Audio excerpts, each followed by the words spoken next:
a lot. It seems no different, but he's taller. It might hit him differently. No, I'll live. I've never noticed that before. Okay, we're going to start in just a sec, everybody. Some stragglers coming in. Okay, you good to go?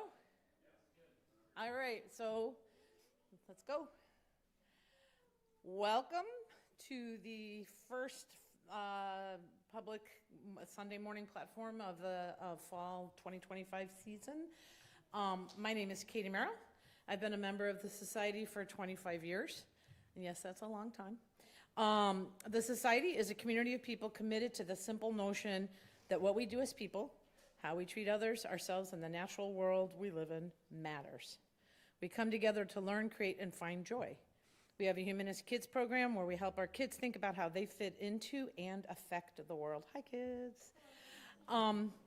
Just a reminder that this event is live streamed on YouTube and will be available via our YouTube channel along with recordings of past speakers. Today's speaker is Jake Villa, but before we get to Jake, we will start with a reading by Ray Berg and then send the kids off to the Humanist Kids program. Ray. Hey, everybody.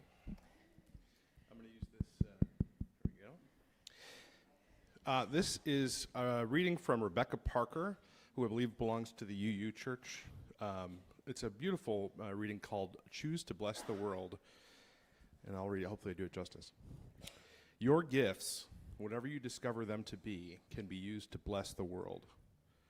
The mind's power, the strength of the hands, the reaches of the heart, the gift of speaking, listening, imagining, seeing, waiting. Any of these can serve to feed the hungry, to bind up wounds, welcome the stranger, praise what is sacred, do the work of justice, or offer love. Any of these can draw down the prison door, hoard bread, abandon the poor, obscure what is holy, comply with injustice, withhold love. You must answer for yourself. What will you do with your gifts? Choose to bless the world. Sorry, I'm going to reread that because that line is better than I gave it. Choose to bless the world. The choice to bless the world can take you into solitude, to search for sources of power and grace, native wisdom, healing and liberation. More, the choice will draw you into community, the endeavor shared, the heritage passed on, the companionship of struggle, the importance of keeping faith, the life of ritual and praise, the comfort of human friendship, the company of earth. It is the chorus of life welcoming you. None of us alone can save the world. Together, that is another possibility waiting. Thank you. Yay. Thanks, Ray. And now's the time when the very cute kids and the other less cute kids go ahead and go off to the classrooms with their teachers. Thanks.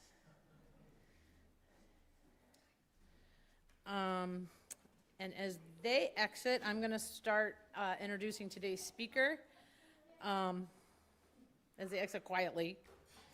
Our speaker is Jake Villa. He's the organizing director of the American Humanist Association, and he's going to speak to us today about cultivating connections. As the organizing director of the American Humanist Association, he is dedicated to building and mobilizing a strong grassroots network to advance humanist values across the country. A firm believer in the power of connection, Jake specializes in empowering individuals and local groups to take meaningful action, whether through community building, advocacy, or acts of service. He is currently leading efforts to expand and activate AHA's membership base, ensuring that humanists have a strong network and voice in their local communities and at the national level. Jake holds a Bachelor of Science in Business Administration from the Thomas Edison State University. He is passionate about the power of play, believing that shared play experiences foster empathy, strengthen community, and break down barriers. Throughout his career, he has championed play as a tool for engagement, inclusion, and personal growth. He lives in Milwaukee with his wife, Annabelle, and their 3 dogs, and from what I understand, they're about to buy a new house, so wish him luck. When he's not out organizing humanists, you can find him exploring new ideas, writing, or dreaming about sailing. Just as a reminder, we'll have a chance to ask him questions after the presentation. So now I'd like you to help me welcome Jake to the mic.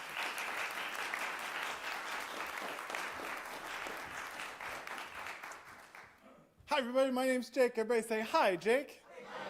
Hi, everybody. Thanks for that warm welcome. That was really nice. Totally unexpected. I appreciate that. This is my first time behind a pulpit in like 25 years. So I'm feeling all kinds of weird nerves for this, unexpectedly, but I'm excited to be here. It's really wonderful to be here with you all today. When I pulled into the parking lot and I saw the Happy Humanists in the window, I thought, oh, this is my place. This is where I belong. These are my people, and I love it. So as you already know, I'm the organizing director at the AHA. I started this role in March, so it's been about 6 months. And it's been a pretty intense 6 months getting to know our 200-ish plus communities around the country. Getting to know my new staff team, of which half of us are new to the leadership team in the last 12 months. Several of us are from outside of the secular space, and so we're coming in with different ideas and different thoughts on how we expand things. We ran a conference here in Chicago, which is amazing. I think I met a lot of you at the conference. I appreciate you coming. We're building out a whole slew of new resources. Nobody's ever had my position at the AHA before, so it's a new role, it's a new department. As you may or may not know, all of our individual communities, like yourselves, have just kind of been on your own for decades and decades and decades without a whole lot of intention at the national level to provide resources and tools. So I'm doing a whole lot of building from scratch, which has been great. We started an online community on Discord, which is up to like 1,800 people right now, which is really interesting to see grow. That's a whole different kind of community than what we have in person across the country. But we keep asking ourselves, what got us here won't get us there, so what's next, right? What got us here won't get us there, so what's next? And with that question in mind, I want to talk about building community, specifically about cultivating connections. And for me, that story starts in a place not very far away from here that was kind of the ultimate community for a kid to grow up in. I grew up in a bubble. Show of hands, anyone else grow up in a bubble? A couple of people. Did your bubble also happen to be a very fundamentalist young earth creationist bubble? No? Okay. All right. Okay, well that was my bubble. From kinder to 6th grade, I went to a private Christian school, housed in our Christian Reformed church over in Crown Point, Indiana, not too far away from here. When I graduated 6th grade, I think there were 80 other kids in the entire school, so it was a very small space. After that, I was homeschooled junior high and high school because my parents felt that Ileana Christian down in Lansing was too secular. That was the school that they had gone to, but they didn't want me to learn the science stuff that they were teaching there. Me and my family worked at a Christian summer camp called Cedar Lake Bible Camp in Cedar Lake, Indiana, which was originally owned by Moody Bible Institute, if any of you are familiar with Moody downtown. So that's the world I grew up in. I was at church 6 days a week when camp wasn't running. I only listened to Christian radio, Christian music, Christian TV shows and movies. That was my entire world. And in that world, I had a place and I had a purpose. I was a youth leader. I was a volunteer. I preached at homeless shelters downtown Chicago. I memorized entire chapters and books of the Bible. I traveled internationally on mission trips. I starred in plays and pantomimes that converted dozens of people to that religion. And that bubble, for all its faults, was incredibly good at one thing. It was incredibly good at community. There was always a potluck. There was always a project. There was always someone to call, always someone ready to hang out. There was somebody to play with, somebody to be heard by. And there were a whole lot of mentors in my life, older people that weren't related to me, but that spent a lot of time nurturing me and giving me guidance. I remember fondly a guy who took me flying in a Cessna when I was like 12. I remember another man who had a stained glass studio in his garage, and I could go over any time and he'd help me make stained glass things, which was amazing. And then on top of that, lots and lots of people to guide me and mentor me in theology, which was their favorite thing to guide me in. Wednesday night was church group, Thursday night Bible study, Friday night was hanging out with my friends, Sunday morning and evening service, and if a car was broken, there was always someone willing to give you a lift. If you got sick or injured, you ended up having to re-gift lasagnas and casseroles because your fridge and freezer filled up almost instantly. We had rituals. We had potlucks where the scent of 7 different kinds of Jell-O salad filled the air. Does anybody remember Snicker salad from the 90s? No? It was gross. I mean, like as a kid, it was delicious. It's basically Cool Whip and Snickers, but we had service projects where we felt like we were part of something bigger than ourselves.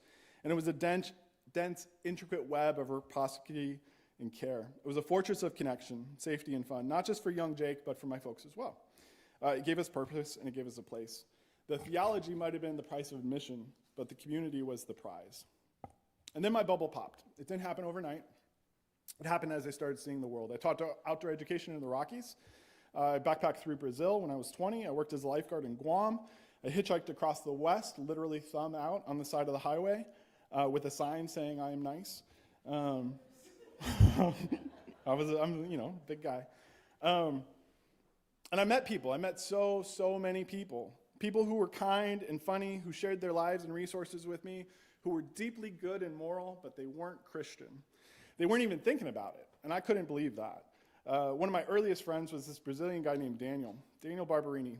He caught me completely off guard when I invited him to a Bible study at the YMCA of the Rockies in Winter Park, Colorado.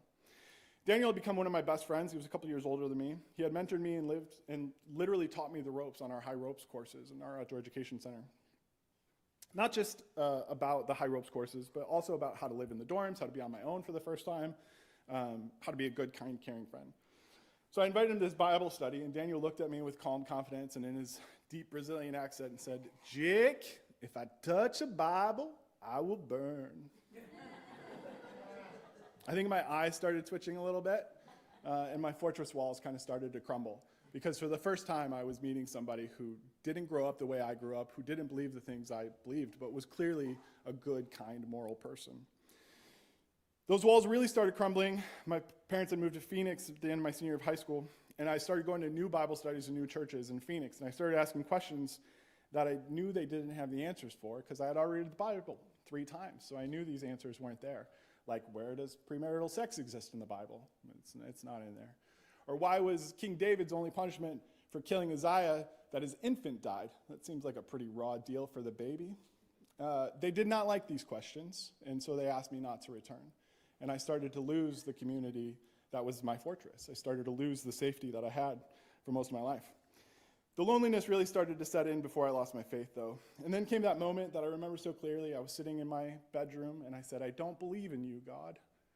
And then I thought about the irony of that. And I said, "I don't believe in God." And then I waited for the lightning, right? Like fear just coursing through me. And it didn't come. Seconds passed by, minutes passed by. But I committed the unforgivable sin, and that was really the end of it. As I felt grace and peace and joy and all the things that I had watched wash over the faces of people that I had converted to Jesus, I felt as I deconverted, I also felt the walls of my community fortress slamming behind me, knowing that it was going to always and forever be closed to me from here on out, right?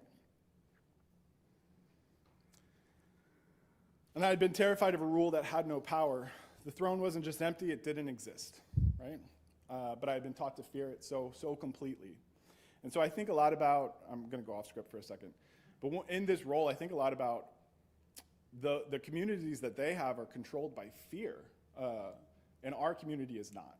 And so it's something that I struggle with a lot of how do we force people into a place without fear, which it's not about force, it's about invitation, right? Anyway, while I felt a wave of grace and peace wash over me, my own conversion story being one of deconversion, I also felt those gates close. The phone calls with "we prayed for you at the Bible study last night" dwindled quickly as I responded, "Thanks, I scienced for you." They did not appreciate that. It wasn't really malicious, we just didn't speak the same language anymore. I was adrift in a world I was taught to fear, and the safety net I had always known was gone. Has anybody else lived through an angry atheist phase? A couple of people? Yeah? All right, cool. Yeah. I think it's a necessary step on the journey for a lot of us. It was a mourning period for a universe that was never real, but I believed for the better, over 2 decades. As I processed that angriness, I still knew I had deep values in who I was and how I wanted to show up in the world. And I found humanism right around the time I was probably 22 or 23. And I thought, that's a cool label, and that's the folder I filed it in, right? I even unsubscribed from AHA emails sometime in the early 2010s because there was just nothing coming from the national movement that was really engaging to me, I guess, in my late 20s and early 30s. But I was still driven to mission work. So I threw myself into nonprofit work because I always thought I was going to be the next Billy Graham. I was going to be a missionary, I was going to be a pastor. And when that door closed to me, I switched into YMCA work. I worked at half a dozen YMCAs around the country. I worked for an incredible organization called Playworks, which we'll talk about in a little bit. And then about 7 years ago, I was in a motorcycle crash. I had a brain injury and I had to learn how to walk again. At the time, I was the executive director of a YMCA summer camp in the mountains of Utah. I told my wife, I'd really like to make money for the first time in my life. And so we were living in Salt Lake City, which is a terrible city to live in. No offense if anybody's watching from Salt Lake City. We were there for 6.5 years, which I like to say was 6 years too long. This is off script again, there's only 3 cities in the world like Salt Lake City, if you think about it. There's Vatican City, Mecca, and Salt Lake City. It is so completely controlled by that. We can talk about it at lunch if you want. Anyway, so as I healed from my brain injury and as I learned how to walk again, I started looking for tech jobs. Tech was really big in Salt Lake, and so I switched into tech. And let me tell you, if you're looking for a spiritual wasteland, for a world devoid of empathy, there's no place like tech sales. Yeah. It's, they don't even know what empathy means. If you go and look at my LinkedIn from 2020, all of my posts in 2020 were about empathy because it was just not visible on any of my coworkers or the way that we showed up day to day. We were chasing quarterly profits, and every quarter has to be better than the last quarter. And so that comes at any expense, with greed as the forefront. My job, hilariously, was partnerships director. And I felt like I was trying to build bridges in a world designed to burn them. Stealing customers from our partners, undercutting each other just to get another customer listed before our next round of funding. It was so counter to the world that I worked in to create in my nonprofit life. It's a world of temporary alliances and not deep connections. It was the polar opposite of the safe fortress I had grown up in, and it was a landscape of just burned bridges. And then the political world got really loud last year, and it got scary, and I just couldn't do it anymore in that space. I couldn't spend my one precious life chasing a dollar while the world felt like it was on fire. I needed to get back to work that mattered, and the organizing director at AHA popped up on my screen. Fish Stark is our exec director. Fish made me fist fight 120 other people for the job. Bloody and bruised. I started in March. But the thing I've been realizing while I've been doing this work, since I've been back in this space, thinking about how would I have gauged 20-year-old me, 25-year-old me, 30-year-old me, what would have brought me into this, is that profound loneliness of that feeling adrift after leaving the fortress, it wasn't ever solved by finding the label of humanism, right? The label didn't do anything for me other than kind of, oh, this is my values. In my mid-20s, right after my deconversion, there was a woman named Chris Case. Chris was probably close to 70 when I met her. She was the communications director, PR director at a school district in Seattle. She was a retired marketing genius from New York. Rumor is she came up with the idea of putting games on the backs of cereal boxes. Chris was an amazing human. She was my boss at a school district, and she was brilliant, kind, and probably a humanist, but we never talked about the word. She and her husband spent hours with me every week, just talking.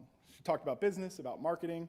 She mentored me in all kinds of ways, but more than that, she was really the first elder adult in my life that showed me what a good, meaningful life looked like without religion in it. They had a nice life with a nice house, a beautiful view of Puget Sound, and absolutely zero focus on a deity or latent religious guilt. She was a lighthouse for me at a time when I felt the most lost and alone. She wasn't a fortress promising to protect me from the world. She was a blazing light showing me a safe way to navigate it. She wasn't offering dogma. She was offering her wisdom, her time, and her kindness. I've come to realize that the community I'd been mourning wasn't ever exclusive to the church that I grew up in. I just didn't know how to see it. I was only seeing it through one frame of lens.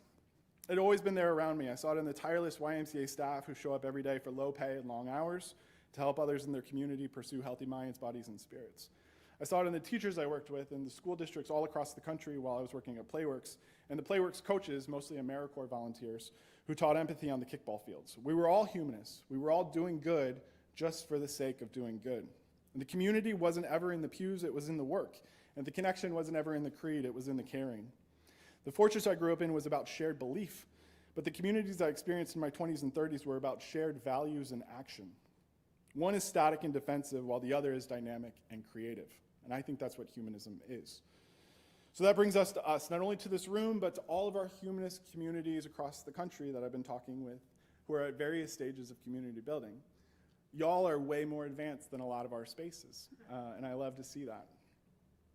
And I've been thinking about that spectrum of a small group of people who meet once a week to have a book club, all the way up to larger organizations like y'all. How do we all grow? Because we all have the same, I'm going off script again, that's okay, right? We all have the same problems. Everybody I talk to around the country has the same concerns and the same questions. How do we get more diversity? How do we get a younger audience? How do we grow? And so those are the questions I've been struggling with for the last 6 months. Search results for where can I meet people are at an all-time high. If you didn't know that, people are searching on Google, where do I meet people more than they ever have before in history? The loneliness epidemic is real, and it's incredibly detrimental to our health. They say it's the same as smoking a pack of cigarettes every day. The loneliness is really breaking us down as people. But community and a feeling of connected belonging comes from more than just 4 walls and a once-a-week gathering. So how do we build humanist lighthouses? Through my own work experience, I've come to, and from talking with everybody, we've come to think about it through 3 pillars of thriving humanist communities. We'll start with the first pillar. The first pillar is like a lighthouse blasting out into the darkness of the sea, searching for lost ships. We know humanism has a marketing problem. I have a business degree, so I think through that lens. We have a marketing problem with humanism.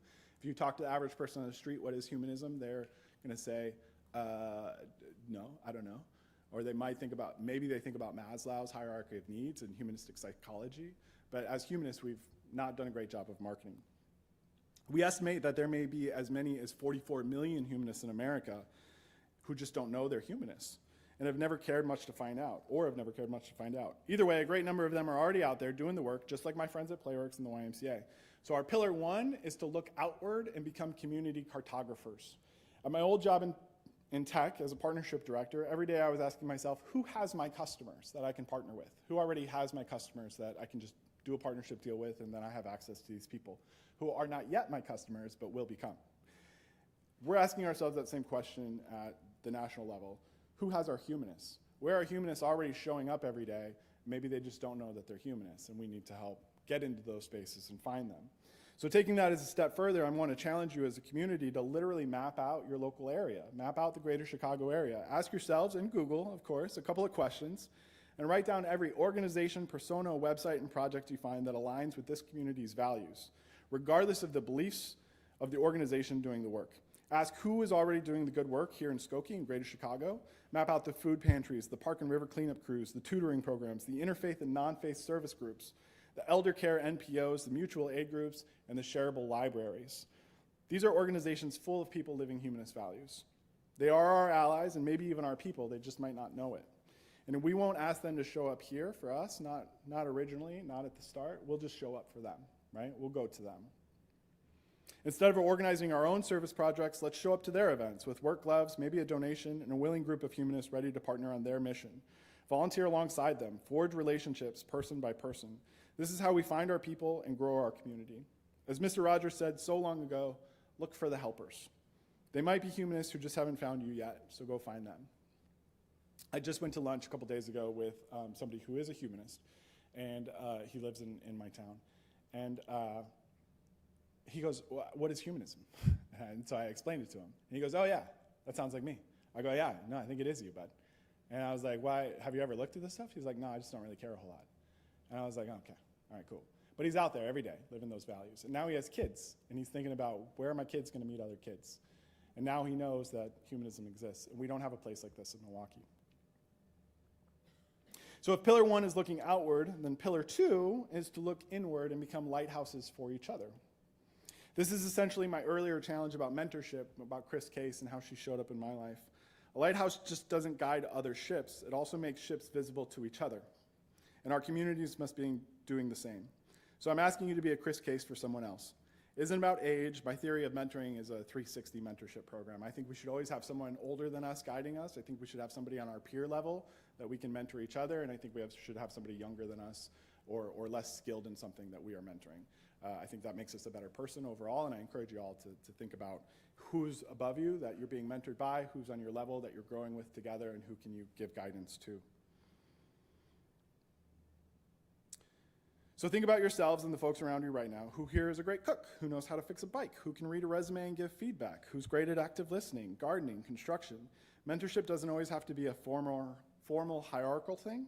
It's about sharing your light, your skills, and your time with people who you are growing into deeper relationships with through intentional time spent together, right? Intentional time spent together.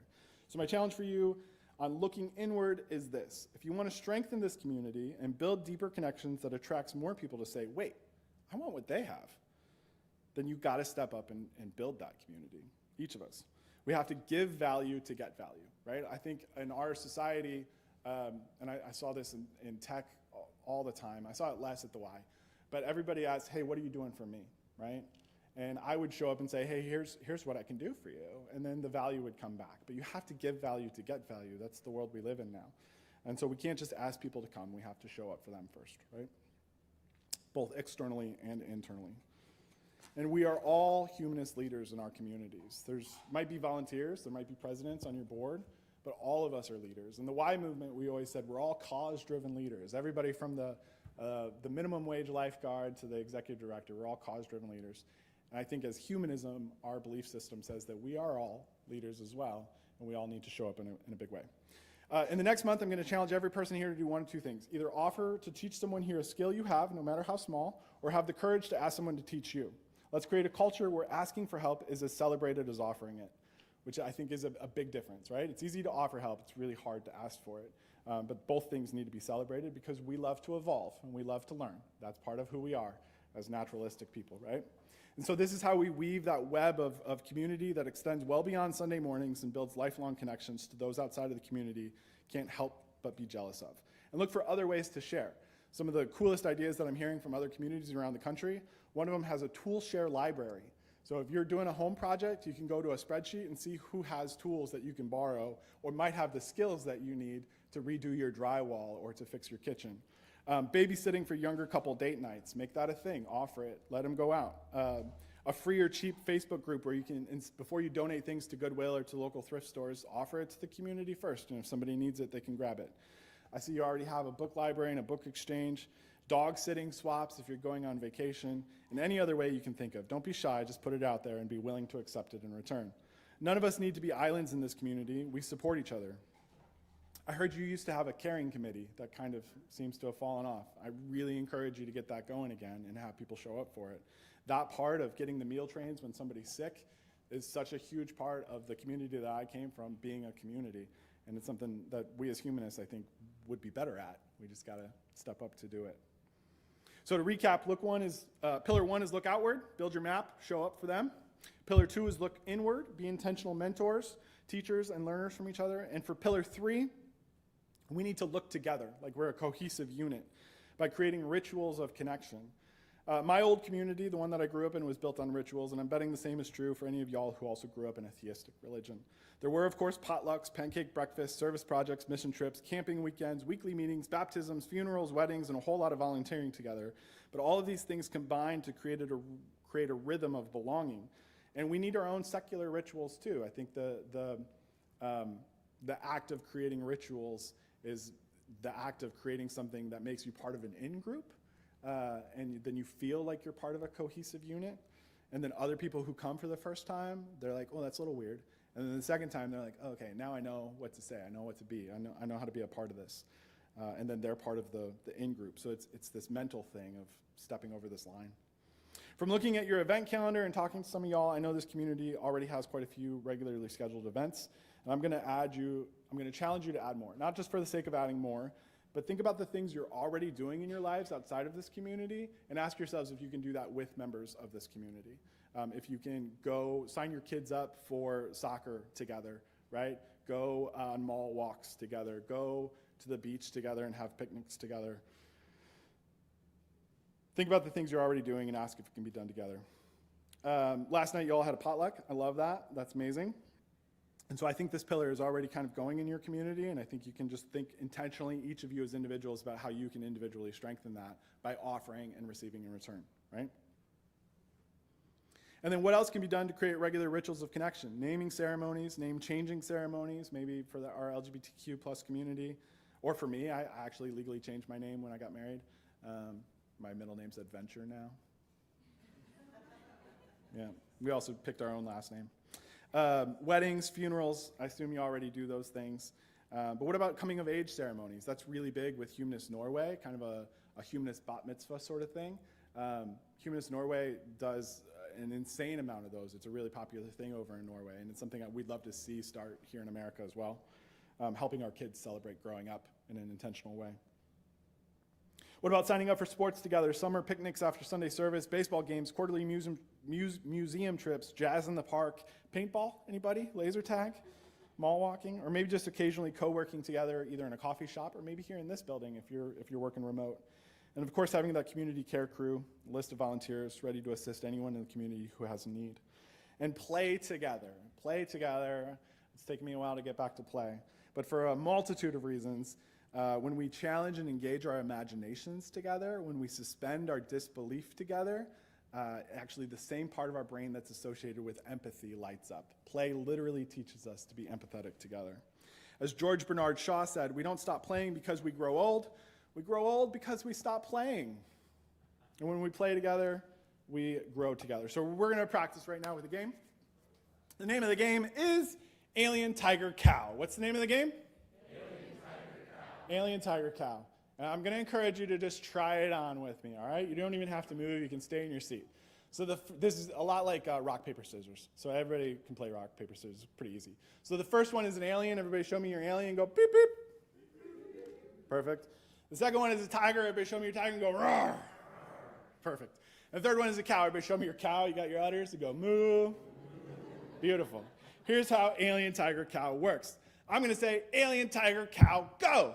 You're going to do one of those three motions, and then you're going to hold it for a second and look around the room and see what everybody else is doing, all right? So let's do a practice round real quick. You can be everybody show me an alien. Alien, beep, beep. Everybody show me a tiger. Roar. Show me a cow. Moo. Perfect. All right, let's try a practice round. Ready? Alien, tiger, cow. Interesting, interesting. All right, that was a great practice round. Here's how this game is going to work. We're going to play a couple rounds of this. The intent of this is for everyone to be doing the same in as few of rounds as possible, okay?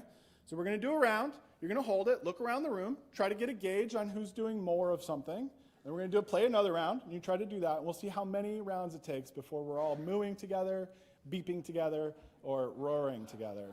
2 thumbs up if you got it. If you're ready, say, we ready. Can you tell as a camp director? All right, here we go. Alien, tiger, cow, go. Interesting, interesting. All right, look around the room, see what everybody's doing. All right, let's try again. Ready? Alien, tiger, cow, go. Oh, all right, all right. Look around, see what everybody's doing. Here we go. Alien, tiger, cow, go. I think we made it in 3 rounds. I think we made it in 3 rounds. Surprisingly, you did that faster than 5th graders. Oh, there was a cow. There was one. There's always an outlier, I tell you. There's always an outlier. I love it. The act of suspending our disbelief together and engaging our imagination in a silly space and giving each other permission to do this is something that we give our kids. And as adults, we've been told that we shouldn't play. And I think that is the cruelest thing society has done to us. I think that you should find ways to not just play together, but play in an imaginative way as adults. It builds empathy, it builds cohesion, it lets us show off a side of ourselves that we otherwise never see. And when we're all silly together, nobody's embarrassed because we're all in our heads about it, right? We all think, oh, I'm doing this ridiculous thing. We're all doing a ridiculous thing, and that's okay. As humanists, we write our scripture in deeds, not in words. So by intentionally infusing more rituals into our lives, we can turn an idea into a practice and a practice into a culture. And some of these new ideas are going to be a little uncomfortable, like mooing together. But as a secularist, I know that many of us pride ourselves on our individuality and our independence. Those of us who grew up in a high-control religion fought to be free, and we're proud of who we've become outside of that fortress high-control space. But I think we might have thrown the baby out with the bathwater, and many of us lost those tribal-like connections that helped humanity survive and evolve for hundreds of thousands of years. This friendship, this chosen family, the meaning we're all looking for, it's not going to be found in any service or lecture. And don't get me wrong, I'm really glad to be up here on stage, and I love learning, but community is forged in the work we do outside of this time and space. It's not forged when you're all sitting facing the same direction. The great beauty of humanism is that it frees us from the fortress of fragile beliefs in things that can't evolve, grow, or adapt to a changing world. But that freedom can feel like loneliness if we aren't intentionally building something new in its place. When I found humanism, I thought it was just a label and a cool set of values. All those years ago, I didn't know what humanism can be, a chosen family filled with friends and mentors that support and lift each other up. It's up to each of us to do the work to build it. So let's look outward to find our allies. Let's look inward to guide each other. Let's look together to build rituals that bind us. Let's build a community not of shared belief, but of shared commitment. A home built not of stone walls to keep out new ideas, but of 1,000 interconnected lighthouses showing the way to a better, kinder tomorrow. Thanks, everybody.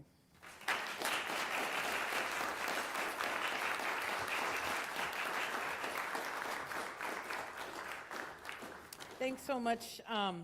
Thanks so much, Jake, and thanks for everyone for being good sports and being silly together.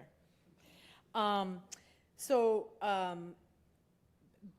about to have our brief interlude, and then we'll have you guys can ask questions of Jake, and I can tell he'll just make up answers even if he doesn't know, and that's fine. We'll have a brief interlude for you to collect your thoughts and form your questions. Just preview of coming attractions. Questions end in question marks. Something to ponder while you form a question. We'll be passing a basket, maybe.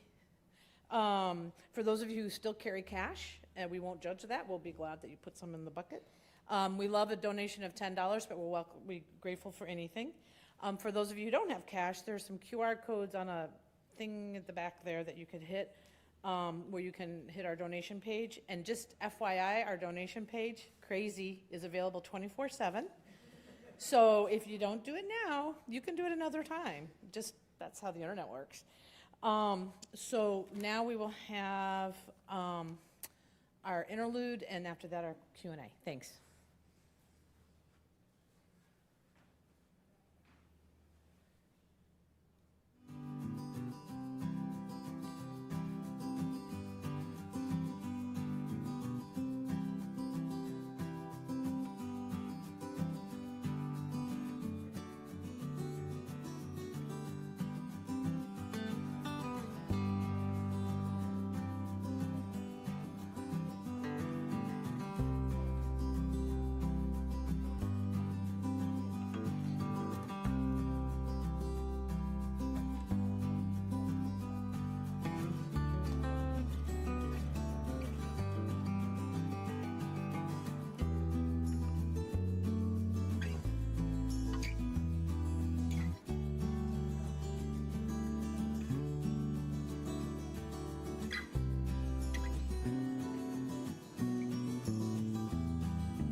Okay.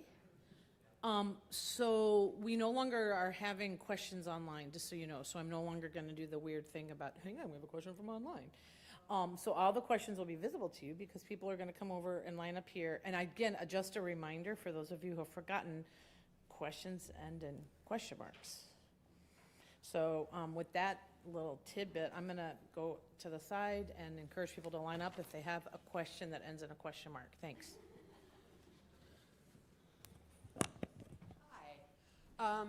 You gave us some good ideas on how to get people involved, and I was really tantalized about this idea that people are searching for, like, how do I build community, how do I find friends? I think we've had good luck in getting people to come in when they're at that critical moment of, I want my kids to meet other like-minded kids. Yeah. But I'm wondering if you've seen other communities, or if you have ideas or suggestions on how to get people who are younger or don't have kids, you know, who are 20-somethings. What are some effective strategies of reaching out to them and getting them to start saying, yes, it would be worth coming. Yes, this would be worth exploring. Yeah, I'm going to steal. Do we steal in this community? We borrow heavily. So, two of our communities that are growing fastest in that demographic. One is in Los Angeles, which is to be expected, a bit more of a secular space, and one is in deep red Biloxi, Mississippi. And so the Atheists United over in Los Angeles, Evan Clark is the executive director there, and Evan's engaging younger audiences by asking, how can this be more interesting? And so you run a book club, and how do you add another layer of interest to that? And then how do you add another layer of interest to that? So the story that he likes to tell is they wanted to go on a camping trip. Okay, a camping trip's kind of cool. But what if the camping trip was in Death Valley on a moonless night? All right, that's another layer of coolness. What if we also brought an astronomer with, right? Another layer of coolness. And so, like, you start adding these layers of interest to your event, and then it becomes something that people get FOMO about, the fear of missing out. Like, I really want to go to this thing because it sounds really cool. And so the challenge is to come up with an idea and then be okay with that idea getting sliced and diced by a group of friends and people that you're around, and not being precious about it and saying, oh yeah, let's make this cooler, right? Another event that they do is they wanted to have a party, like a gathering. But they started going around Los Angeles, and they have an app, like a Google Map app, where you can mark religious signs on the side of streets. And then a group of people will, like, under the cover of dark, go rip those signs down, like illegal signs, not like paid for signs, right? But illegal religious signs.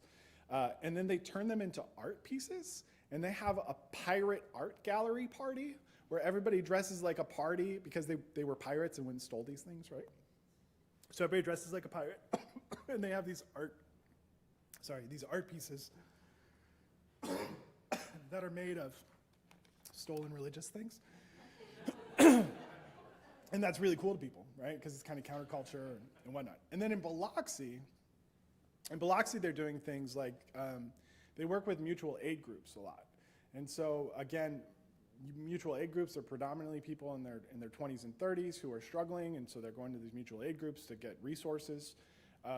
Through that, the group leader there, Elizabeth, she's gotten connected with an underground immigrant food bank that's providing food to families impacted by ICE raids. People want to do work like this, right? And so her group has grown from 49 in like April to over 100 now on their list in just a couple of months, by showing up where people are most in need and most already doing humanist things. And so that map your space, map your community. People are already out there doing these things, especially younger folks. And so if you show up for them and you show up to support the things that they're already caring about, they're going to be like, wait, who are you? And a lot of them grew up like me, and they lost their mentors, when they became progressive or when they stopped being religious. And so they're desperate for older people. They might not know it, but they're desperate for older people to care about them as well. So, yeah. Great talk and insights. As an ex-fundee myself, I appreciate your experience. One of the reasons I got out was because of the distance I lived from my fundee church, which was on the other side of multiple towns. The problem is, so I see the same thing happening in Chicago as well. So we, unfortunately, are very rich with communities and places and centers, and we're also very neighborhood-oriented in Chicago. And so one of the things that we fight with is, how do you try to promote this as a central organization where it is, and also try to get people to get engaged in the local community? How do you see that as people are getting engaged in hyper-local? Yeah, I think there's a couple of different types of events that you need to have. You need to have affinity group events that are for people who look like each other and sound like each other and are similar age to each other and similar interest. And those events need to be sponsored or supported by a parent organization. And then you need to have family events that bring everybody together, right? So Atheists United again in Los Angeles. They've got an LGBT group that meets on their own. They've got a Black humanist group or Black atheist group meets on their own. And then a couple times a year, they have a big kind of family event where everybody comes together. But being okay with, again, I really like to say I'm not precious. And so being okay with not being precious about your name and resources being used for things that you're not going to, nor like you could go, it's just not made for you, right? It's not your space. And I think we all are at different stages in life, and we have to create different spaces for those stages. And so being intentional about what that looks like and thoughtful about what that looks like. Sometimes that just means giving pizza money, right? Sometimes that means helping with other resources. But yeah, not everything is for everybody. And I think creating those spaces is important. I'm going to jump in and just piggyback on that question because I do live in the city and I'm very active in like migrant mutual aid and things Yep. like that. And to follow up on Ray's point, I feel like there's just the geography does matter. Yep. And I guess I don't know if you see examples of people, I live pretty far, it takes me a while to get here and I've Yeah. been doing it for a long time. But do you have examples of success in creating Yep. sort of satellite-y things Yep. that then just come into the mothership periodically or something like that? We have some really cool people in our movement, y'all. So there's a guy named Marcus at the Triangle Free Thought Society in the Triangle area of North Carolina. And Marcus is on a mission. He's state director for American Atheists, and he's kind of, we don't have state directors at the HA yet, but we're kind of moving that direction. And so Marcus, Sam, American Atheists, and I partner a lot on supporting her existing network of state directors to do things. Marcus is really passionate and excited about creating satellite spaces. And so in Hickory, North Carolina, and Fayetteville, North Carolina, and Boone, North Carolina, and a handful of other smaller cities and towns that are too far away from existing humanist communities, he's actually used this new CRM tool that we rolled out free for communities called Action Network. And he built a form, and like an interest form. And then he went on the local subreddits for those communities, which only have like 1,000 or 2,000 people in them. They're not very big. But reddit.com, for those of you unfamiliar with it, it's like the second or third most visited website on the internet. And it's predominantly pretty left-leaning and younger. And so he just posted a really short one-paragraph blurb. Secular humanists, atheists, agnostics, looking for family and friends, or like looking for a chosen family and friends, something along those lines. Fill out this form, we're starting a group in your area. And from Hickory, North Carolina, he got 30 people on that form to sign up. And then he's being the leader for those spaces. He's putting a little effort into getting those groups going until a leader kind of can be encouraged from that space. But ideas like that are what we're trying kind of around the country of like, how can our existing bigger communities help find and support people and saying, hey, you're not alone in your town. You're not alone. Like, but again, we have to go to them and we have to create those spaces in those spaces and figure out, like, he's asking that question, who has my humanists, right? Where are my humanists at? And I think a lot of them are on Reddit, but I think there's a lot of other places that we haven't discovered yet where we can find them, and then giving them support and resources but we have to kind of start the group, right? Yeah. Thank you. Very, very interesting and insightful comments. My question is, how would you relate the problem of loneliness and lack of connections with the value system that derives from the hierarchies of money and power in the USA? Oh, yeah. I mean, they want us to all be like little worker bees, you know? I think that was really clear in tech. Like, they give you unlimited time off, but you never have time to use it, because if you do, you miss your targets, and then you don't get paid, you know? So I think that we all have to make intentional decisions about, I like the word intention. I like the word intentional. And I think that as humanists, we need to continually think about, how am I intentionally living today? How am I intentionally building community? We've become so programmed for things to come to us on our screens, be delivered to our houses, show up. But that's not how community is built. Community is not going to get door dashed to you, right? Community is something that we have to go out and do, and our values are something that we have to go out and do. And so I think the intentionality of how we show up is really important against the wave of madness that is all around us, both from the greed and the money driving things. And then we have to donate. We have to give. people have been telling me that there's this theory that secular people don't give, and I think that's a crock of bull. Because we do. We donate to museums, and secular people are the biggest donors in the country, like by percentage. But we don't know how to ask each other for donations in the secular movement. And so I think the intention there is also important, of saying like, hey, if we want to build community, we have to invest in it with our time and our resources and our money. And community has to be those things that are making us feel better about ourselves every day and leading us forward one step at a time in a wave of a world that is, delivered to your door. So, yeah, I don't know if that answered your question, but. Not exactly. Yeah. Really, what my question had to do with more of the stratification of money and power. Yeah. One of the biggest questions that people ask each other in this society is basically, where do you stand with money and power? And they ask it in different ways, like what kind of job do you have, where do you live, what's it all about? But it basically comes down to how much money do you have, and do I recognize you as someone important, or just someone who's actually thinking for themselves? Interesting. Can you repeat that a little bit for them? Yeah, I think the question is about dignity, maybe a little bit, is how I'm reading it. Like, yeah, how do we value someone, right? What value do we equate to someone based on their status? Economics. Yeah, their economic status. Yeah. Listen, I had to quit tech to go back into full-time mission work. But that's because I've always worked in full-time mission work. And so for me, going back into I'm not a person who volunteers with my free time. I'm a person who works 60 hours a week at a mission-based organization. And I think that we all show up in different ways, right?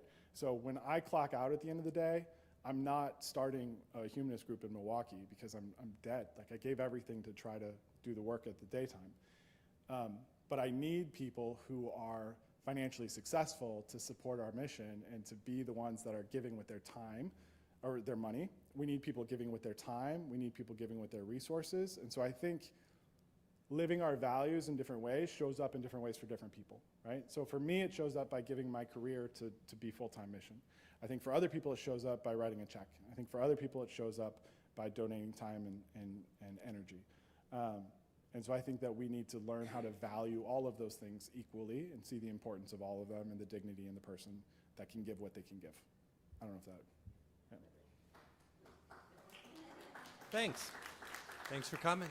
Interesting talk. I'm wondering if you could give us a bigger picture of the lay of the land. I know I'm asking you off the top of the head of your head. You said there was 1,800 organizations. Maybe could you describe where they are? Are they evenly distributed? Are they urban, rural? How big are they?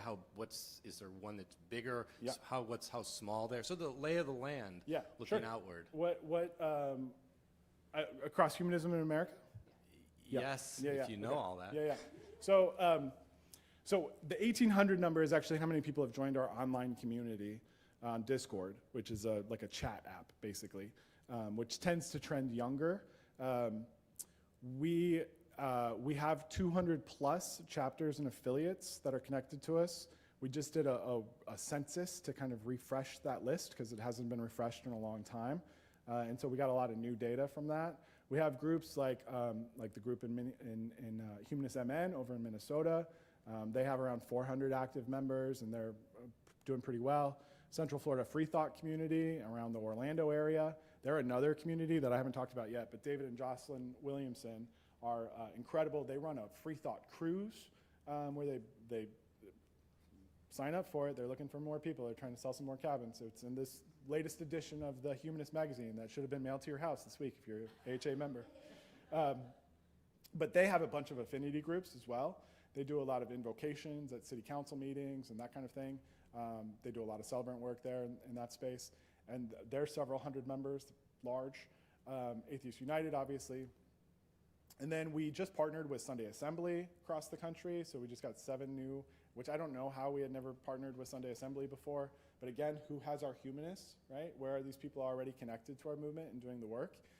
For those of you unfamiliar, Sunday Assembly is an experience very much like the one that we're having here this morning. that started out of London, but there's, I think, a dozen or so Sunday assemblies in America. It's very much like a church service, music, the whole thing. They tend to trend younger in their space. We're working on with a group with the Oasis Network. They have a half a dozen to a dozen church-like experiences around the country as well. Their biggest one is in Houston, and they have 100 to 150 people every Sunday, I think, show up to that, pretty large. And so, yeah, we have 200 plus from big cities to small towns. And then I get emails every week from people saying, hey, how can I start one? So we just started one in Chautauqua, New York, a couple weeks ago. We're starting one up in Vegas, which the Las Vegas group has been closed for a while. I've gotten 6 emails in the last 2 weeks from people looking for a community in Vegas. And then the big exciting thing is that at our conference, Fish and I had this idea about, I don't know, a couple months ago, where I said, hey, we got to create a fund to sponsor secular YouTubers and secular creators, because they are talking to our humanists on YouTube every day, and they're talking to younger people. And so at our conference, we launched a humanist creator fund, kind of impromptu, on a dare, sort of, at one of our gala nights. And we got $4,000 in donations from that night, which was really cool. And then we had an anonymous donor the next day give us $120,000 for that fund, which is massive. So that really kind of gets us out the door with promotion.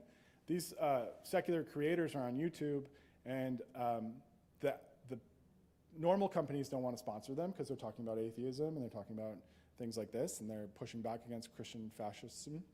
And so they'll get offers to be sponsored by like sex toys and different things like this. Meanwhile, the right is very much pouring a ton of money into podcasts and YouTubers and things like this, and nobody on our side of things is doing that. So this is what we're doing. So we had a video last week that has been seen by 400,000 people already, by a YouTuber named Genetically Modified Skeptic. We saw like 150 new members join the AHA at the national level, and 400 new people come into our Discord because of that. And they're all younger. They're all younger people who, when you read the introductions, they're like, I didn't know about this humanism thing. And so our plan is to get them in and connected with us, and then say, hey, we have the resources and tools to help you start your own communities and your own groups, or join local groups. And so I've been telling everybody, like, hopefully through this promotion that we're doing, this like marketing push, we're getting younger folks to show up to your communities, and you can have a frank conversation with them and say, hey, this might not be for you, but whatever it is that you want to do, we're going to support that. And how are we going to help you get that going? So, If I may, how about in the Midwest? You said there's nothing in Milwaukee, or what's near here? yeah, so in Chicago, there's 7 communities, I think, connected to us. And then Milwaukee has an affiliate that meets once a month and does kind of a lecture thing, and they do some service project stuff, but it's not a big group. And then there's a group in Madison, and then there's a group at University of Eau Claire, I think. So we have a ton of work to do to get stuff going. Yeah.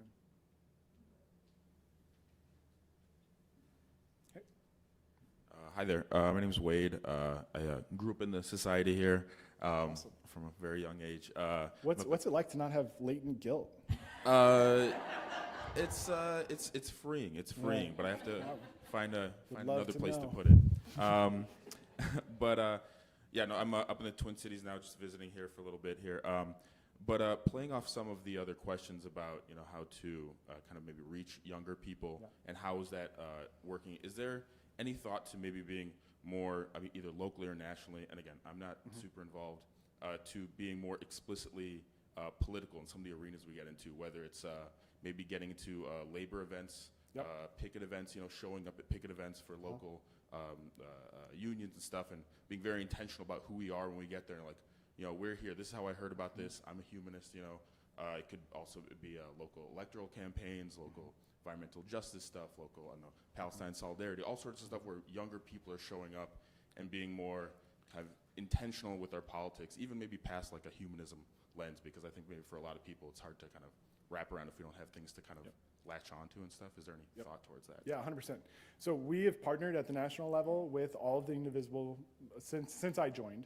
This wasn't something we were doing before, but we're a national partner for the May 5th rally, we were a national partner. We were a national partner for the Labor Day one this past week. I've been on calls for the last couple months with a pretty small group of partners across the country that were helping lead that. We've been pushing stuff to all of our chapter leaders saying, hey, you need to host local events for this. So in Omaha, Nebraska, he's a local event host. He gets up at every protest. He gets to talk about humanism for 10 minutes, and like you can watch his YouTube videos. William Newman is his name. Out in the Omaha group is O.M.A. It's Omaha Metro Area Humanist Association.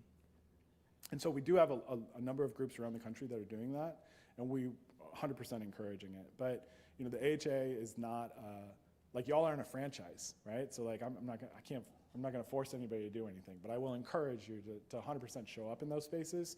Fish talks a lot about how humanists started Planned Parenthood. A humanist started ACLU.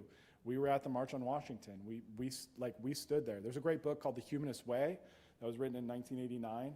And when you read that book, it kind of culminates in him at one of the marches. And he said all of the first people that he sees were humanists from communities all around the country that he had met as he traveled around. It was a former board member of the AHA.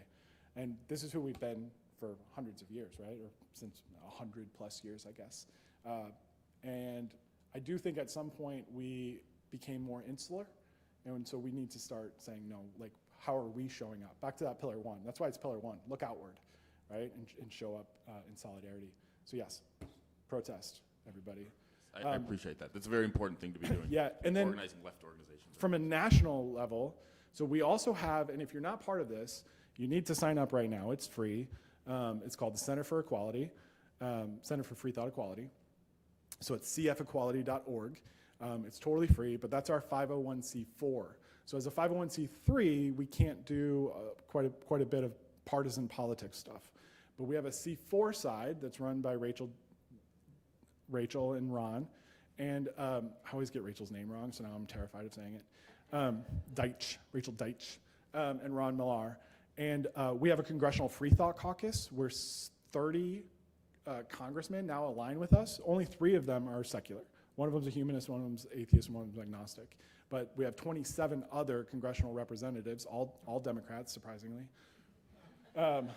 who are standing with us for separation of church and state. And it's almost one of the biggest caucuses in the country.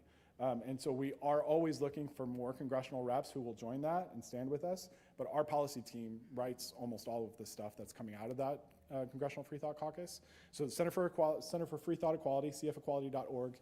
It's totally free. There's a lot of stuff that they're doing that I'm not allowed to talk about because of the C3, C4 stuff, but we are very involved in politics and that kind of stuff. We're also doing things like we just sued the state of West Virginia. We just won because they were trying to use $5 million from their water systems to fund a Catholic high school in Ohio. And we're like, no, like that's not how this works. So we do a lot of work with ACLUs around the country as well to fight for that kind of stuff. So yeah, there's a ton of that kind of work going on at the national level, and we would love to continue to see more and more of it happen at the local level. Yeah.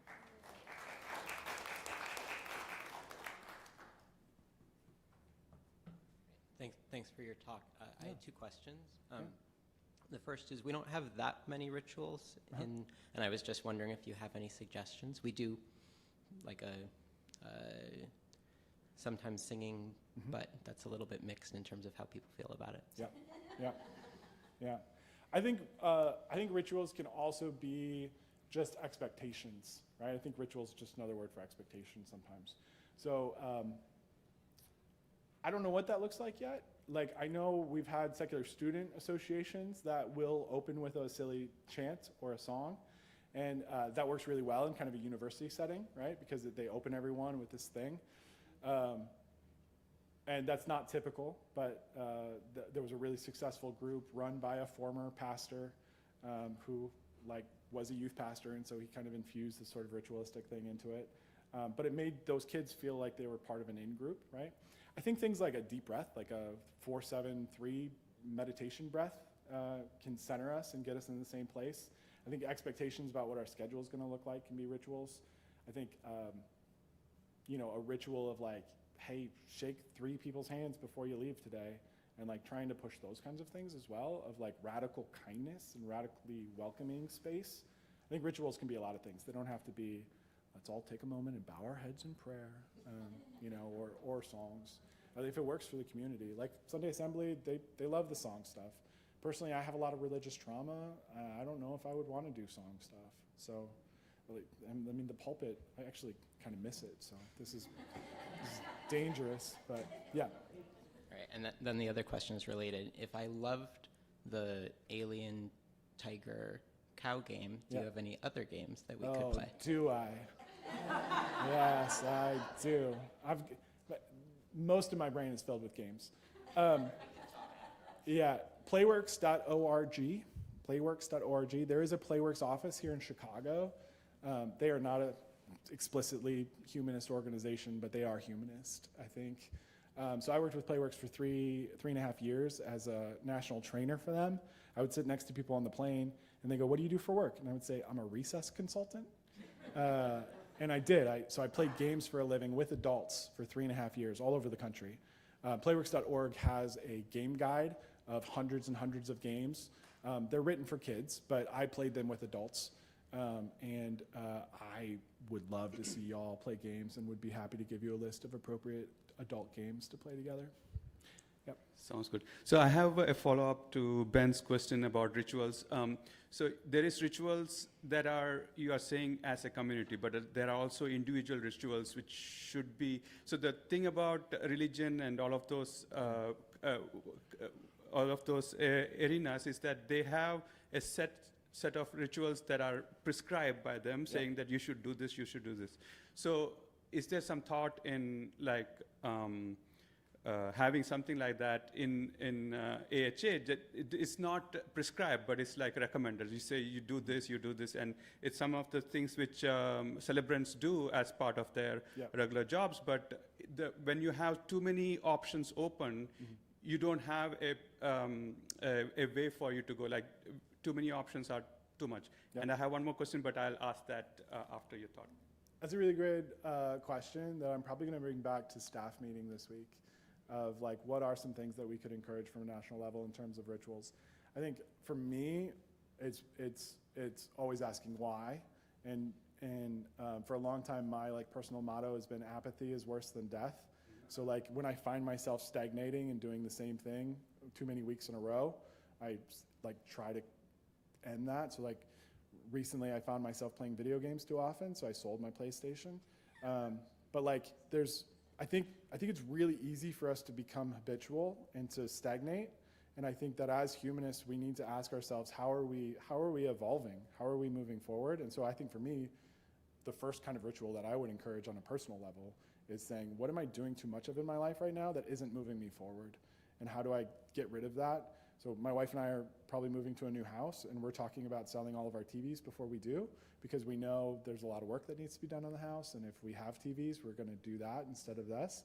And so being really, again, intentional about how we show up every day, not just in our community, but as ourselves, and being open to the feedback both from yourself and from the people who love you about, hey, you're doing too much of this, you know, like it's not moving you forward. You're not learning, you're not growing. You're the same person you were 5 years ago.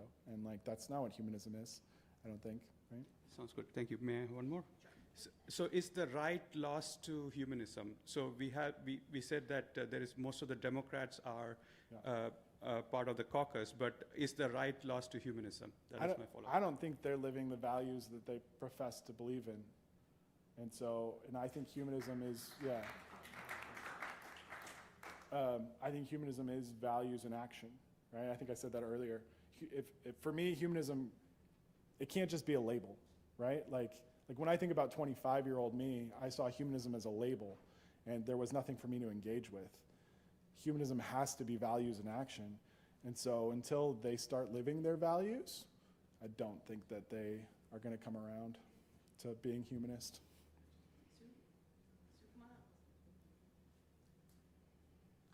Thank you very much for what you're doing here. I have to say that when Kinney just made his remark about, should AHA set down a sort of list of rituals that we might all follow, I thought, well, I'll be the first person out the door if they do that. I think I'm one of those people that very much thinks that humanism is not just an alternative to religion. It transcends religiosity. Yep. It's about ethics, and ethics is a philosophy. It's about philosophy, not religion. Yep. And and especially the other point you made about this caucus in the Congress, only 3 of them claiming to be atheistic. Right. Or, it's very important to me that we invite everybody in. We have a few members who do belong to one religion or another. Fish and I guess it's how do you make sure that a humanist community is not just a sort of alternative place for atheists to go. Yep. I think that, I don't know how much time I got. We got time? We have a couple minutes? I think the new atheist movement was detrimental to humanism. I've been saying that a lot lately. I think that it helped explode and normalize secularism a little bit, but I think that we lost our humanism along the way by attaching ourselves too tightly to the new atheist space. So we're thinking a lot right now about pluralism and what that looks like. We're thinking a lot about, we already do work with Interfaith America and Interfaith Alliance and several interfaith groups, but when I talk about anything that we don't dictate from the AHA, right? Like we don't push things down, we just say, hey, like here's some ideas. And so for people who want to do that, that's great. Even on our staff, we have people that are very anti-religious humanist. Like that to them, there's several members of our staff who would get up and say the same thing you just said. And I think that we have to create space for both, right? So we have to create space for those things. And again, like I said, when people show up here, you have to have a conversation with them, be radically welcoming and say, hey, what you're about to experience might not be for you. That's okay. We've got all these other things going on where you can have a community of people that want to live humanism the same way you want to live humanism, right? And we need both. And so I think we would never dictate anything down to you. Even the manifestos, which is a weird word, if you read the third one from the first one, they're completely different documents. Like the evolution of humanism is something that continues to change and something that will be different 100 years from now than it was 100 years ago. Because that's what we believe in. We believe in evolving. So we have to create space for both. Yeah. So I'm going to use my prerogative to give you the last question, and I hope it's a softball, but it might sound really negative, and I don't mean it to at all. Oh, let's go. Your whole thing about why, Yep. when you said, because I'm very active in Migrant Mutual Aid, and I spend a ton of time with people half my age or much younger than half my age. And when I think about your idea about engaging them and maybe pulling them into this, why? Like, why is it important? If they're already doing the things that I value, which is how I met them, and they're already helping people who need help, why is it important that I would pull them into this community? And sort of why is it important that we exist? Yeah. What value do you add, right? Yeah. And I think that's the great question. So the third point there being like give value to get value, right? Like, so if we want our movement to continue, if we want humanism to become the forefront, we need more people aligned with us and knowing that they're humanists. Like we don't have the numbers or the visibility to really push the values that we believe are possible. If humanism is the ultimate kind of evolution of where humanity can go towards being good for the sake of being good, we have to help people understand and get there. So this is a roundabout answer. I think that what they're getting in those communities is some of what they need. And I think that humanism can give them more of what they need from a value alignment or we have a rich history of smart people that have come before us in this movement, in this space, with a depth of knowledge and wisdom. I also think that we have a lot to offer as individuals and people, and I think that creating spaces to meet needs of people in the progressive space. This is a question that comes up a lot. Even one of my fairly fast-growing group leaders said, Jake, what's the difference between a humanist group and a progressive group, right? Like, what's the difference there? And I think it's in our philosophy and in our history. And so being able to move that stuff and evolve it forward into a place that means something to a 25-year-old, which we learned a lot about this summer with our interns. And like, some of them said, hey, I don't think I need this label. And some of them were like, this is what I've been looking for my whole life.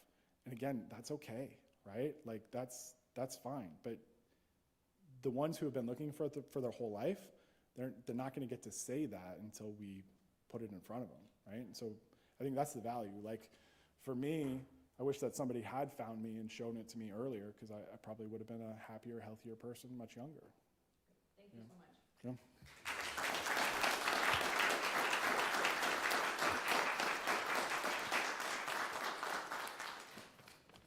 Okay, so thanks so much for your talk and for answering our questions. And that's the end of that part of it. And in a minute, I'm going to start our announcements. But before I start my announcements, head fake. I'm going to start with an announcement in my capacity as chair of the membership committee. What a great topic following that, huh? So if you're new today, welcome. And hopefully you filled out a card that looks like this so that you could be added to our mailing list. And if you didn't, they're on the table when you go back out. And you can leave without doing it. No one will keep track, but it would be lovely if you did. If you're not new and you've been around for a minute and you're kind of interested in learning more about how to become a bigger part of our community, or officially committing to being part of our community, in 2 weeks will be what we call a newcomers chat after the platform. And it's a chance to learn a little bit about our history and what we think we're about, and how you can maybe get more connected to that. If you're already a member, buckle up. We have an upcoming pledge drive, because it's the fall, and you know from the annual meeting, if you were paying any attention, that we have some ambitious goals to meet so that we can sustain both our staff and this building. We are preparing the pledge drive materials now, and in the course of that, we thought a lot about why. We didn't even know he was going to say that. It was not a plan. But we thought a lot about why people join and give to this society. Right now, the why, from our perspective, feels very much like so we can keep the doors open. But that doesn't feel like the really authentic why that probably feeds each of us. So there's got to be better answers than that. And so what we're encouraging, and you'll see in the pledge materials, we're going to encourage everybody to think about what's your why. And we hope that as you reflect on that, you think, my why is really important to me, and I can increase my pledge a smudge. And that would be fabulous, because in the end, the dollars do matter, even if it's not really the point, right? So you're going to start getting pledge materials. The sooner you respond, the less of them you get. If that's not an incentive for early response, I don't know what is. And so hopefully folks will think a lot about their why and share that and help double down on how they can help. What are you doing here? I have a better answer to your question. You can stay here. You can stay here. Go for it. What do you want to say? Yeah, I was just going to say, progressive movements are seasonal, right? But this community is lifetime. And so I think that's the why. Okay. Like, yeah, that's all. Okay, if you guys, if you submit his answer, you won't get full credit. It's kind of like cheating or using ChatGPT or something like that. Anyway, we do want people to think about their why, and I hope to sort of the lighthouse thing, right? Maybe the why will help you think about how you're going to shine brighter out in the world, or how you're going to shine to each other, or how we'll shine together, right? So that's kind of going to be in your email box sooner than later. And if you respond soon, you'll get less of it. Did I mention that? So now for the real announcements, which are showing up above my head, ideally, in a perfect world. On Monday, which is just tomorrow, the film discussion group will be discussing Lily and Small Things Like These. They meet virtually, and these are both available on common streaming services. For more information or to join the discussions, see John Nungashek or contact the office for the Zoom link. John, raise your hand. There's John. Hi, John. The creative writers will meet next Sunday, September 14th, in the upstairs conference room at 12:15. Led by Charlie Sachs, we encourage and support aspiring or experienced writers in the community and cultivate our written expression of the human experience. Newcomers are welcome. And I have to say, my impression is that they all subscribe strongly to the enthusiasm or talent. Either is welcome, right? Don't judge yourself harshly. Go and have fun. Vitalent, one of the nation's largest but nonprofit blood and biotherapies healthcare organizations, will bring their mobile blood donation center to our building for the day next Sunday, the 14th. Yeah, let me Dan's going to talk to us about that. Yes. So this will be our third drive. In previous ones, we've helped, I think, over 100 people. Our goal this time is to get all 25 slots filled. So please sign up. There are plenty of open slots. Ask your friends and neighbors. The Vitamin is doing a promotion, free diabetes testing, and a chance to win two $10,000 tickets going nationwide. So please sign up and join us. It's a free pass. Once you donate, you can't do any hard physical activity the rest of the day. So that's your incentive. No yard work. And the rules are that you have to be at least 16 and you have to weigh at least 110 pounds. There you go, Alan. Thank you, Alan. As I've already mentioned, we'll have a newcomers chat on Sunday the 21st, 2 weeks from today. Our membership committee invites new visitors to join us for this informal chat to learn more about our community, our activities, and how to get involved. Ideally, it's advanced again. Next Sunday, so for those of you who are new, today was like we had a speaker, smart guy telling us stuff, right? Next week, we will have not smart guys, just us. And we call them our community days, and we don't look at somebody, we try to make connection, right? So every other Sunday, we don't have smart guys. Okay, that didn't come out quite right, but you know what I mean. And next Sunday is a community day, and we will have the blood drive concurrent with a Get Out the Vote campaign. We'll feature our annual card writing session. We will be encouraging Virginia voters to participate in their upcoming general election. Handwritten cards to voters have been proven to be effective in encouraging people to vote who might not otherwise do so. We'll be working with the Center for Common Ground, a nonpartisan group dedicated to increasing Black and other persons of color voter turnout in states where voter suppression remains a challenge. Join us and be part of helping every voice be heard this election season. Last year was really fun and successful, and we wrote a couple hundred cards and had a nice time hanging out together. So what's not to love? And some people can go give blood and then not lift things for the rest of the day. The week after that, we'll be back to the smart person situation. And on the 21st, Kadeen Bennett of the American Civil Liberties Union of Illinois will present Building a Firewall to Safeguard Democracy. States and cities are now on the front lines of upholding our rights. She will tell us about the ACLU's Building a Firewall campaign, which seeks to ensure that officials do not voluntarily assist in attacks on our civil liberties and rights. The ACLU of Illinois is working at every level of government in the state, from the legislature to county boards to city halls, to make sure Illinois remains a place where rights are protected and expanded. She will also share opportunities for us to support their campaign to guarantee our civil liberties and address threats. For more information on upcoming Sunday morning programs and other activities, see our website at ethicalhumansociety.org. Connect with us on Facebook and Instagram, and subscribe to our YouTube channel for videos of past speakers and future streaming programs. So my closing words, because I have been very active in the migrant mutual aid stuff, and I was a marshal at the protest yesterday, isn't apropos to this topic, which is how we normally have our closing words, but to the bigger moment we're in. And it's just a short quote from poet Andrea Gibson, who some of you may know, who died a few weeks ago. And I find this to be a really great quote. So listen carefully. There is a test. While the truth isn't always hopeful, the telling of it is. Thanks.